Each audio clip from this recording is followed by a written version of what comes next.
Shalom, peuple de Dieu. Que Dieu vous bénisse en écoutant cette prophétie qui est un avertissement et un appel à la vision apostolique et prophétique pour l'église du Gabon. Cette prophétie que j'ai reçue ce vendredi 15 mai 2020 à partir de 16h après avoir jeûné et prié.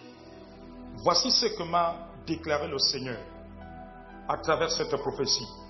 Que mon peuple au Gabon, qui invoque mon nom, revienne de ses mauvaises voies. Que mon peuple revienne à la vision apostolique et prophétique que je traçais pour lui. Mon peuple, si tu ne reviens pas à la vision, tu risques de prolonger la durée de la captivité dans ton pays, le Gabon, et retarder l'accomplissement des promesses que je t'ai faites, comme ce qui se passa avec Israël, qui sortit de la servitude après 430 ans. Alors que j'avais annoncé à Abraham que la servitude de ses descendants devait faire 400 ans dans un autre pays. Mais il y eut 30 années supplémentaires d'esclavage après la durée que j'avais fixée. Mon peuple au Gabon est un peuple dispersé à mes yeux, chaque berger et chaque brebis suivant sa propre voie. Et pour plusieurs, sans discerner ma voix.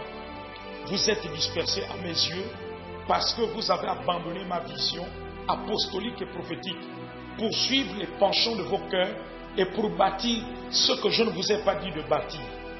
L'église au Gabon est semblable à l'église de Corinthe, qui était une église charnelle, de désordre, de préférence de tel ou de tel prédicateur, malgré la manifestation des dons spirituels.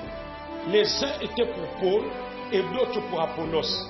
Cet état d'esprit de Corinthe se manifeste aujourd'hui au Gabon par la différence et la préférence que les membres et les bergers de l'Église font au sujet des prédicateurs en considérant les uns comme de grands serviteurs de Dieu et d'autres comme des petits serviteurs.